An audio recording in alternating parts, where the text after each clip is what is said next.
अपने सबके मिथिला संस्कार पर स्वागत करै छी। पटमाइश सिन्दूर किया करै छै तकर महत्वपूर्ण बात अपने सबके बतबै छी। पटमाइश सिन्दूर अहाँ सब करेबे करू। एक गोटा के सोहाग बहुत कम रहन, हुनका एके डिब्बी सिन्दूर रहन। कहलखिन ओ सिन्दूर जे तोहर जहिया खत्म भ जेतौ तहिए तोहर पति मरि जेथुन। तो की करथिन, जहाँ जहाँ होई हकार जे होई हकार में लोग सिन्दूर कराबऽ जाइए तो अहाँ सब नियम कऽ लेब जे पटमाइश जरूर कराब। जोरुआ सिन्दूर जे अहाँ कराब तो अहाँ दुनू मियाँ बीवी जुड़ल रहब, कहियो नहीं अलग हैब, 7 जन्म तक जुड़ल रहब। दोसर में सिन्दूर जे अहाँ सब लगबै छी तो एना के ऊपरे से नहीं लगाब, नीचा से लगबैत लगबैत ऊपर जाब। चाहे मांगो में लगाब तो अहाँ एम्हरे से शुरू से करब आ तखन जाकर लास्ट करब, कहि के उम्हर से नहीं लास्ट करब। नाक पर से लगबै छी ऊपर तक ल तो अहाँ के नाक तक जत्ते लंबा सिन्दूर लगेबै तत्ते अहाँ के सोहाग बनल रहत। तै में पाबनि तिहार के जरूर लगाएब नाक तक सिन्दूर, जोड़ के सिन्दूर।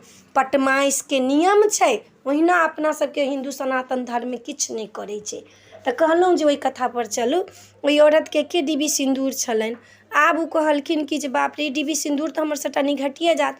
कनी कनी उ लगाबे, जहाँ जहाँ हकार होई, जहाँ जहाँ नहियो बजबै केओ तैयो तेल सिन्दूर लेवला चलि जाए। हकार के सिन्दूर के नहीं जोड़ाई छै। हकार के सिन्दूर के अहाँ के जत्ते लगबात तत्ते अहाँ के सोहाग बढ़त, अहाँ के ओहि के नहीं जोड़ात। अहाँ के मांग में सिन्दूर लागल रह के चाही, से ओहि सोहागिन के कहने रहथिन। तो जहाँ जहाँ जाथिन, जहाँ जहाँ हकार के सिन्दूर के देखथिन बटाइत के चट से जाकर लगवा लेथिन, चट से जाकर लगवा लेथिन। सिन्दूर जे अहाँ लगबाब तो नाक तक लगबाउ, चाहे ऊपर तक जोरुआ सिन्दूर जे करै छी हकार में तो जरूर जोरुआ सिन्दूर लगबाउ। कथिला तो सबके सोहाग भेटै छै। माता सबके देखै छियै नाक तक सिन्दूर लगबै छी, कथिला तो हुनकर सबके सोहाग बनल छै। तो अहूँ सब नाक तक सिन्दूर लगाएब, चाहे ऊपर में कपार पर जे जोरुआ सिन्दूर लगाएब तो अहाँ के दुनू मियाँ बीवी के अहाँ के सोहाग सब दिन जुटल रहत अहाँ के संग में, अहाँ के साथ में। हिंदू सनातन धर्म में किछ नियम बनायल छै जे लोग के विवाह में, दान में, हकार में, तिहार में जोड़ के सिन्दूर लगबै छै। से सिन्दूर लगेबे करू आ चौड़ा कऽ के सिन्दूर लगाब। सिन्दूर के लेल ई नहीं कहू जे हम नहीं लगबाब। सिन्दूर तो मांग के लोग लगबाबै छै। ओहि सोहागिन के हकार के सिन्दूर लगेबते लगेबते ओकर डिब्बी भरले रहै। बूढ़ भ गेलखिन, 80 वर्ष भ गेलन, भगवानो के छका देलखिन। उ कहलखिन गे तोहर तो डिब्बी सिन्दूर के भरले छौ आ सब दिन तो मांग में तोहर सिन्दूर लागले छलौ। कहलखिन अहाँ जानू, अहाँ हमरा सोहागे के छली उड़ावला, एके डिब्बी सिन्दूर छल, हमर सिन्दूर भरले। दुनू बूढ़ भ के गेलथि, संसार से तो जाही के छै। बूढ़ भ के गेलथि, हुनकर डिब्बी भरले रहनि सिन्दूर के। कह के अर्थ छै जे सिन्दूर लोग फॉर्मेलिटी ला एक रत्ती लगबैया नहीं। हकार तिहार के जहाँ सिन्दूर छै तहाँ जाके लगवा ली। हकार के नियम छै सिन्दूर तेल लगाबऽ के, जोरुआ सिन्दूर लगाबऽ के।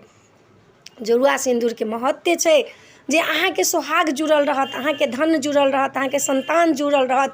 अहाँ के भाग्य से आब जे लोग कहै छै बेटा बेटी बात नहीं मानिए तो अहाँ सब नियम नहीं करबै तो केना कऽ मानत। अहाँ सोहाग सिन्दूर अहाँ के जे पति देने छथि हुनका जोड़ के राखू, हुनका बना के राखू, हुनका देखा के राखू, हुनका एकदम अपना संगे संगे जोड़ के राखू जे हमरा पति पत्नी में जे हम सिन्दूर नीक से लगाएब तो हमरा पति पत्नी में कहियो झगड़ा नहीं हैत। नियम छै जे जोरुआ सिन्दूर लगबबियौ, ओकर पति पत्नी में जल्दी झगड़ा नहीं होइ छै आ हुनका में खटपट नहीं होइ छनि।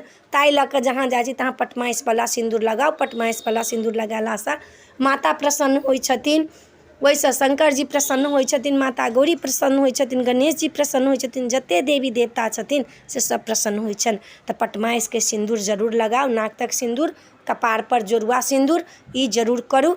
हकार के सिन्दूर तेल जरूर लिअ। तऽ वीडियो में यह छला। अपने सबके नीक लागत तऽ चैनल सब्सक्राइब करब, लाइक करब, कहऽ के नहीं बिसरब। जय मिथिला, जय माता जी।